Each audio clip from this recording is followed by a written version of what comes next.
One of the most annoying things in the world is when the shower curtain sticks to your ass. And the fix is so simple. But why does that happen? Here's why.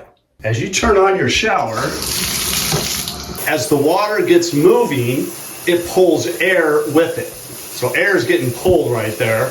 When your shower curtain is closed, faster moving air always creates lower pressure. So you have a lower pressure inside, and then you have higher pressure out here.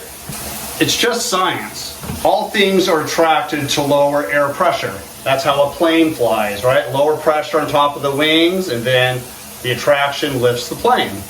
So that's what happens with the shower curtain. Lower pressure inside, higher pressure out here, higher pressure is pushing now on the curtain. The curtain is actually getting drawn into the low pressure, and then the shower curtain clings to the nearest warm object, which is you in the shower. So there's 3 fixes that you can do. Starting off, you can get a shower curtain liner that has weights at the bottom, and this just weighs down the curtain and prevents it from getting pulled in. The other fix, and you may have seen this, instead of a straight bar, you actually have an angled bar that goes out, and that pulls the curtain, gives you more space from that low pressure getting pushed into you. Basically gives you more space so the shower liner does not stick to you.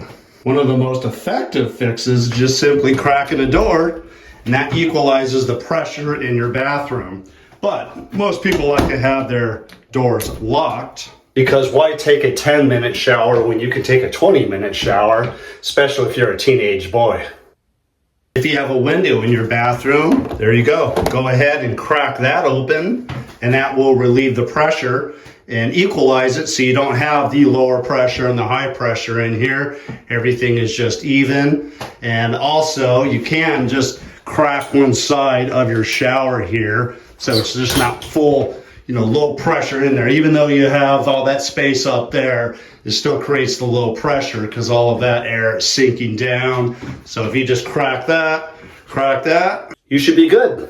All right, quick little science for you. Quick problem fixed. I'm Scott from Scott's Top Tips. Please like, comment, share. Thanks for watching all the way through. Please go through all of my videos, watch all the way through. Helps me out with the YouTube algorithm. And guess what? We're going to see you on the next video. All right.